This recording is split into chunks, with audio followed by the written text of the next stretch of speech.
Oke, kita mulai. Assalamualaikum warahmatullahi wabarakatuh. Waalaikumsalam warahmatullahi wabarakatuh. Bagaimana kabarnya? Baik. Apakah ada yang sakit? Semua ya. Oke. Hari ini kita akan masuk pada bab berpikir komputasional yang diintegrasikan pada sistem komputer yaitu hardware. Sebelum masuk ke materi, coba ketua kelasnya pimpin doa.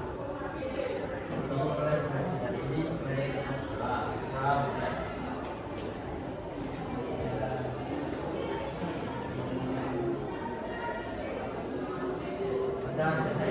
Oke. Masih semangat ya? Coba untuk hari ini apakah ada yang absen atau sakit atau izin? Berapa anak? Oke, saya lihat dulu. Oke, ada 4 anak, ada Ori, Febri, Reva, sama Evi ya. Oke, sebelum masuk ke materi, yaitu berpikir komputer diintegrasikan pada sistem komputer, kita coba ice breaking terlebih dahulu, yaitu dengan ice breaking tepuk fokus ya, biar kita semangat di materi hari ini. Oke, untuk tepuk fokus itu ada 3 tahapan. Yang pertama, tepuk 1 itu di depan, tepuk 2 kanan kiri, tepuk 3 1 2 3. Jelas? Kita coba tepuk 1, tepuk 2, tepuk 3. Coba lebih cepat lagi. Tepuk 1, tepuk 2, tepuk 3. Coba kita acak untuk tepuknya sesuai dengan perintah saya. Tepuk 1, tepuk 1, tepuk 1, tepuk 2, tepuk 3, tepuk 1, tepuk 2, tepuk 1. Oke, tepuk tangan untuk kita. Tapi kalian masih fokus, masih semangat pada hari ini. Ya. Oke. Sekarang kita coba masuk di materi berpikir komputasional diintegrasikan pada sistem komputer. Di sini apakah kalian sudah mengerti berpikir komputasional itu apa? Belum. Saya jelaskan ya. Tapi untuk sistem komputer sudah tahu? Kalian tahu itu komputer, utama di hardware. Pernah bermain komputer? Atau pernah pakai? Tapi masih belum tahu kegunaannya setiap perangkatnya. Masih belum jelas ya. Kita akan bahas hari ini.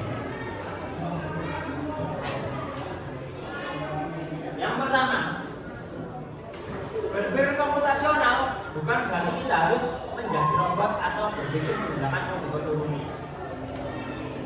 Di bab ini, berpikir komputasional adalah suatu metode atau cara berpikir yang memecahkan masalah rumit secara metodis, efisien, dan logis, mirip dengan cara seorang ilmuwan komputer membuat sebuah program. Di program itulah yang menjadi outputnya itu menjadi sebuah aplikasi-aplikasi yang ada di komputer. Itu menggunakan berpikir komputasional. Ini adalah keterampilan dasar yang berguna untuk semua orang, bukan hanya sebuah programmer. Ada 4 pilar utama dalam berpikir komputasional. Yang pertama ada dekomposisi, pengenalan pola, abstraksi, dan algoritma. Keempat. Untuk yang pertama itu ada dekomposisi, adalah proses membagi masalah yang rumit dan besar menjadi komponen-komponen yang lebih kecil dan lebih mudah dikelola. Tujuannya agar masalah tidak terlihat menakutkan dan bisa diselesaikan satu persatu. Biasanya kalau kalian contohnya mendapatkan tugas dari bapak ibu guru, sebuah tugas kelompok, biasanya kan kalian baru diberikan tugasnya, kalian udah bilang Pak sulit, padahal belum kalian coba.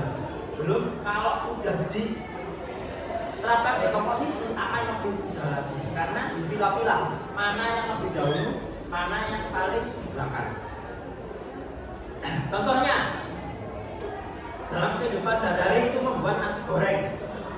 Yang pertama menyiapkan bahan, yaitu bahan ada nasi, bumbu, dan lain sebagainya. Kemudian mengiris bumbu, menggoreng telur, menumis bumbu, kemudian mencampurkan semua, jadilah nasi goreng. Itu untuk dekomposisi. Kemudian yang kedua itu ada pengenalan pola, yaitu kemampuan untuk mengidentifikasi pola, tren atau paralel dalam data atau di antara masalah-masalah kecil yang telah dipecahkan. Tujuannya membuat solusi menjadi lebih efisien, dan jika menemukan pola, kita bisa menyelesaikan masalah serupa dengan cara yang sama. Jadi hampir sama dengan dekomposisi, tapi untuk pengenalan pola kita harus mengenali bagaimana sih masalah tersebut agar kita menentukan polanya seperti apa untuk menyelesaikan itu. Contohnya, saat membuat nasi goreng, langkah-langkahnya ini adalah menumis bumbu memiliki pola. Yang pertama kan harus kita beri minyak goreng. Kemudian memasukkan bumbu, kemudian diaduk sampai harum. Dan pola ini adalah salah satu contoh dari pengenalan pola. Jadi tidak semua proses, tapi hanya dalam satu proses. Kemudian kita kenali polanya untuk menyelesaikan proses tersebut itu bagaimana. Contohnya menumis bumbu nasi goreng belum sampai selesai, hanya menumis bumbunya saja. Itu caranya bagaimana? Sampai sini jelas? Oke, kita lanjut. Yang ketiga itu ada atraksi, yaitu proses untuk menghilangkan data yang tidak relevan atau berlebihan dan berkonsentrasi pada eksklusif pada fakta-fakta yang paling krusial. Tujuannya agar kita tidak bingung dengan informasi yang terlalu banyak dan bisa fokus pada inti masalah. Contoh pada kegiatan sehari-hari, mengendarai sepeda. Kita fokus pada cara mengayu, menjaga keseimbangan dan mengerem. Kita tidak perlu memikirkan bagaimana cara bekerja detail pada setiap gear, pada pembuatan bannya dan sebagainya. Kita hanya masuk di intinya saja. Itu yang namanya atraksi. Contohnya membuat nasi goreng. Inti dari membuat nasi goreng adalah menumis bumbunya, yaitu kita fokus di menumis bumbunya saja. Itu yang namanya atraksi. Tidak harus fokus ke yang lain. Cara memotong bahan-bahannya, kan bahan-bahan tidak harus dipotong. Bisa kita hancurkan menggunakan sebuah alat. Itu untuk atraksi. Jadi kita fokuskan ke hal-hal yang penting saja agar bisa mencapai tujuan kita atau menyelesaikan masalah kita. Kemudian yang keempat itu adalah algoritma. Nah, ini adalah bagian yang paling penting. Serangkaian langkah-langkah atau aturan yang jelas dan berurutan untuk menyelesaikan suatu masalah. Algoritma adalah hasil akhir dari 3 pilar tersebut. Ciri algoritma yang baik adalah urutannya jelas, tidak ambigu atau tidak memiliki arti ganda, dan yang ketiga pasti berhenti setelah masalah itu selesai. Contoh sehari-hari yaitu resep masakan, petunjuk perakitan mainan, kemudian tutorial cara melakukan sesuatu. Contoh yang lain dalam kehidupan sehari-hari saat kita bersekolah, algoritma. Contohnya apa? Saat kita mulai sekolah, yang kita persiapkan apa saja? Saat kita mau sekolah, yang kita persiapkan apa saja? Yang pertama adalah mandi, kemudian sarapan, berangkat sekolah, melakukan pembelajaran, dan titik akhirnya adalah kita mendapatkan ilmu yang dari pembelajaran pada hari Itu salah satu contohnya dari urutan bagaimana kita menyelesaikan masalah tersebut.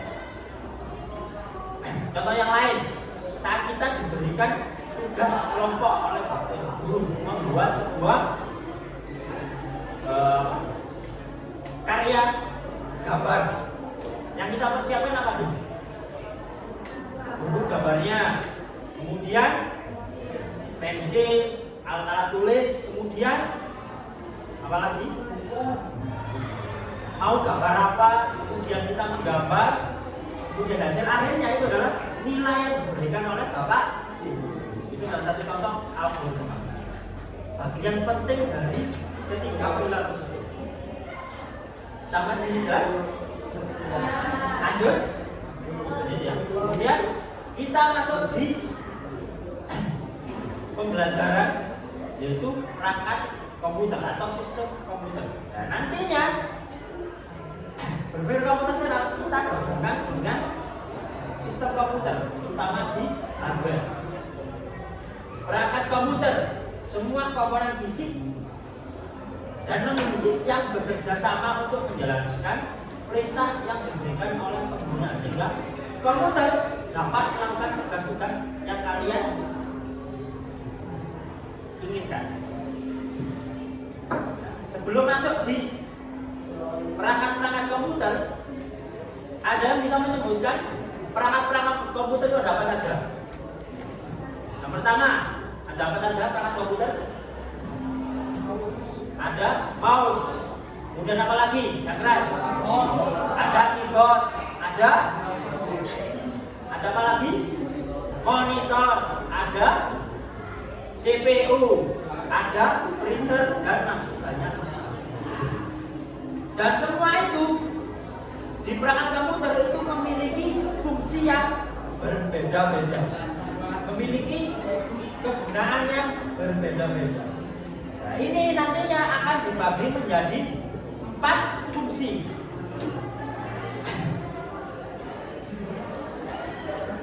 Kemudian hari ini kita akan berfokus pada satu titik, yaitu adalah perangkat keras.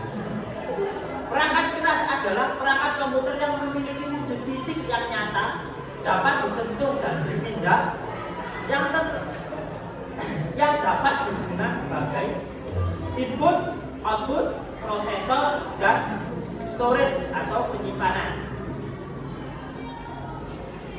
Jadi ada 4 perangkat yang ada di perangkat keras. Yang pertama ada input, output, proses, kemudian storage atau penyimpanan. Contoh dari perangkat hardware seperti yang saya sebutkan tadi, ada CPU, monitor, dan yang pertama kita bagi di perangkat input. Piranti masukan adalah piranti yang mengirim data ke komputer untuk dikelola. Contohnya itu ada mouse, keyboard, dan kamera. Jadi intinya yang kita perintahkan. Contohnya itu seperti mouse ini yang saya gunakan. Kemudian keyboard, kemudian ada kamera. Kemudian yang kedua yaitu perangkat pemroses, yaitu data atau perintah yang diterima dari piranti masukan. Selanjutnya akan diproses oleh komputer. Kemudian proses ini terdiri atas banyak komponen. Contohnya yang pertama, komponen yang pasti ada itu ada namanya unit pemroses atau central processing unit, atau yang dinamakan CPU. CPU ini bagiannya sangat kecil, tapi tanpa ada CPU ini komputer kalian tidak akan bisa hidup, tidak akan bisa digunakan. Kalau CPU ini rusak, otomatis komputer kalian tidak akan bisa digunakan. Kemudian yang kedua itu ada random access memory atau RAM dan read only memory atau ROM. Ada yang tahu perbedaannya RAM sama ROM? RAM adalah sebuah random access memory, penyimpanan sementara saat aplikasi tersebut atau aplikasi yang kalian gunakan itu proses, yaitu kalian gunakan itu. Tanpa agaran tidak akan bisa memproses aplikasi itu. Sedangkan room adalah tempat penyimpanan setelah kalian lakukan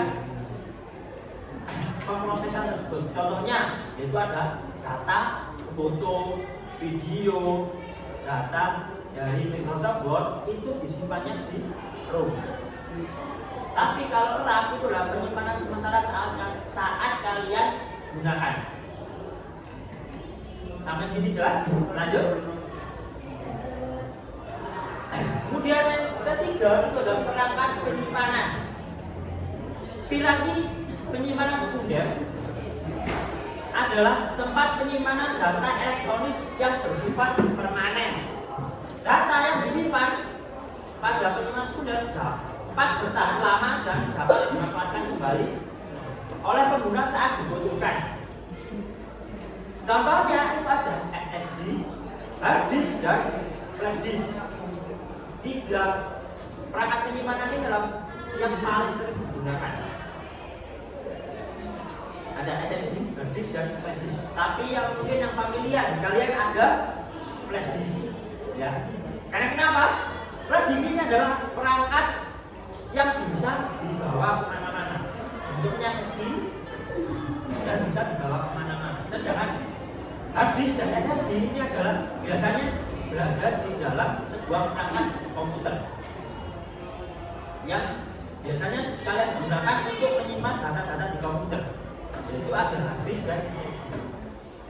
Dan perbedaannya dari SSD dan hard disk, kalau hard disk itu menggunakan sebuah lempengan CD, sedangkan SSD itu menggunakan sebuah perangkat seperti yang ada di hard disk dan memiliki keunggulan dan kelemahannya masing-masing. Kalau hard disk untuk saat ini itu untuk umurnya itu lebih pendek ketimbang SSD dan kecepatannya itu lebih cepat SSD, berbeda dengan hard disk.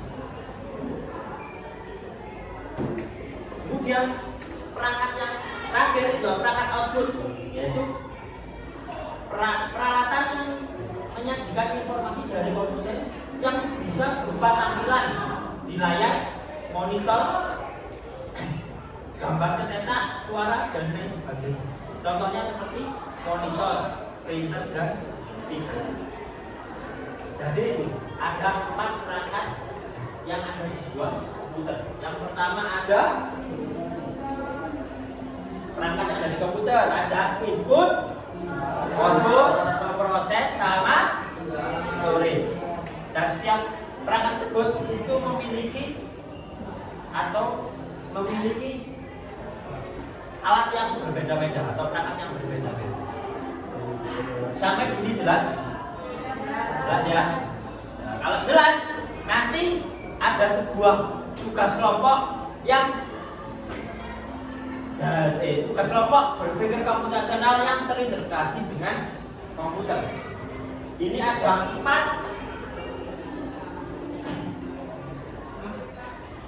materi. Yang pertama dekomposisi, pengelolaan pola, dan dekomposisi, pengelolaan pola, algoritma, dan apalagi tadi satu. Kita urutan lagi. Berpikir komputasional ada 4. Ada apa tadi? Dekomposisi, pengenalan pola, algoritma, sama satu lagi apa? Abstraksi. Nanti ada 4 jenis tugas, setiap kelompok berbeda-beda. Pertama ada yang bagaimana cara kalian menyelesaikan dengan cara algoritma dari perangkat komputer ini. Contoh soalnya, buatlah algoritma sederhana tentang bagaimana komputer ketika kita mengetik di keyboard sampai ketika kita diproses sampai penyimpanan. Bagaimana itu? Urut-urutannya. Melalui yang pertama input dulu, kemudian Kemudian proses storage baru output. Itu melewati perangkat apa saja, itu kamu sebutkan. Kemudian yang kedua ada dekomposisi. Soalnya itu sebutkan komponen utama hardware pada sistem komputer. Nanti kamu sebutkan setiap perangkat itu apa saja. Perangkat input device itu ada apa saja. Seperti yang saya jelaskan ini tadi. Kemudian pengenalan pola. Itu kamu tentang setiap gambar ini digunakan untuk apa. Kemudian yang terakhir itu ada abstraksi. Itu kamu sebutkan perangkat input itu ada apa saja, proses itu apa saja, storage apa saja, output itu apa saja. Jelas? Setiap kelompoknya itu berisi 4 sampai 5 orang. Di kelas hari ini ada berapa anak yang masuk? 26. Berarti ada 2 kelompok yang berisi 5 anak dan yang lain 4 anak. Silakan dikerjakan. Nanti setelah waktunya habis, kalian presentasi, perwakilan presentasi ke depan. Gak harus semua. Nanti contohnya kita acak siapa yang presentasi ke depan. Jelas ya? Kelompoknya udah terbentuk? Udah? Itu 4, 5, 4. Oke? Ini saya acak. Silakan ambil sendiri. Nanti kalian dapat bagian apa? Oke.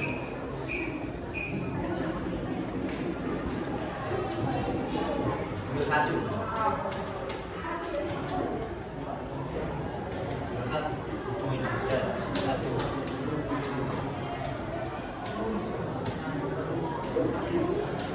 Ambil 1.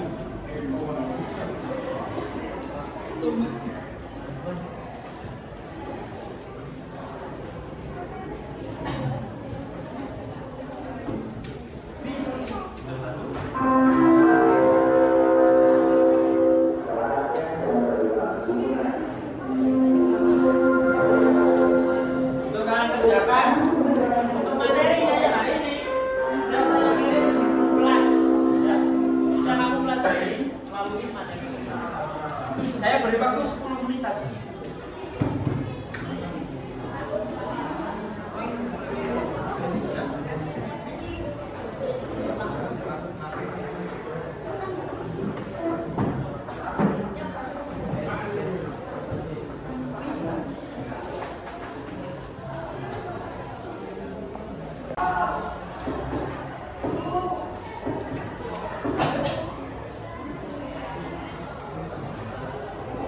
Tugas kelompoknya sudah selesai semua?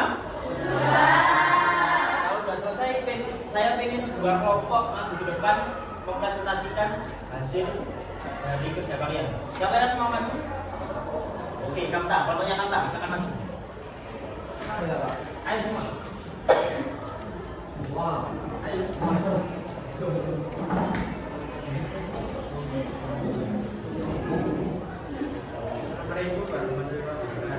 Waalaikumsalam warahmatullahi wabarakatuh.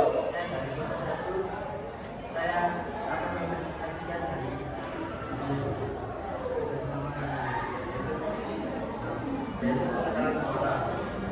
nama kelompoknya itu Tian Arfanda, 2 Muhammad Arif Sunoyo, 3 Muhammad Reza Mujaba, 4 Usia Muda, 5 Delvino Ramadan. Pengenalan pola yaitu nama perangkat monitor, yaitu monitor termasuk perangkat waktu.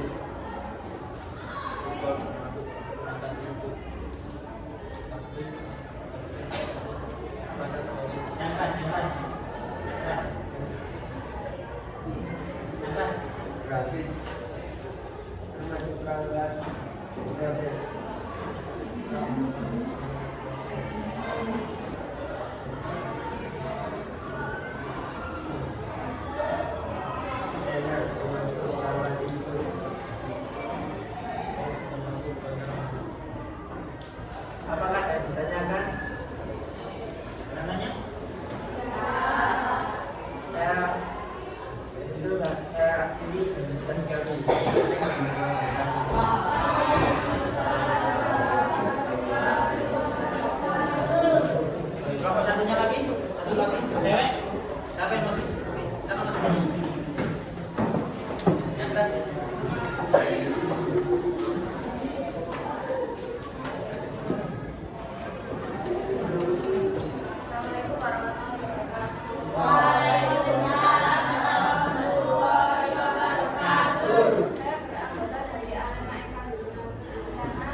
ini bersama sama pihak panitia penyelenggara. Saya di sini mendapatkan atau masalah awal-awalnya memetik ide, lalu diproses dicetak lalu dicairkan di monitor, disimpan di apakah ditanyakan? Pertanyaan? Lagi? Saya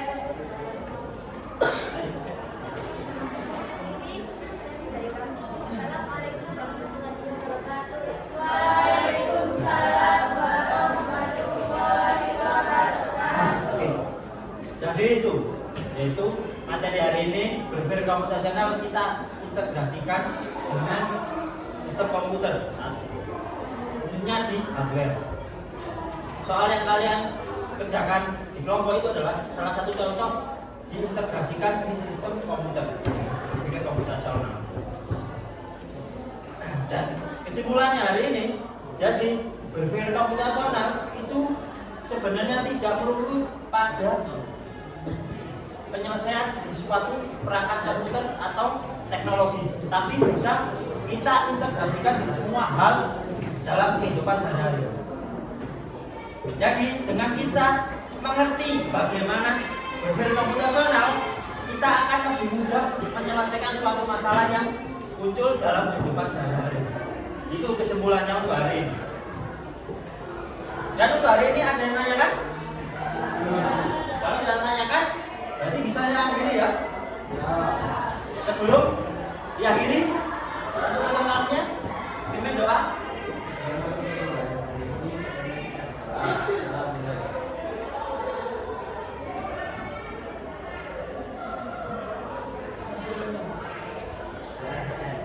Oke, saya akhiri. Wassalamualaikum warahmatullahi wabarakatuh.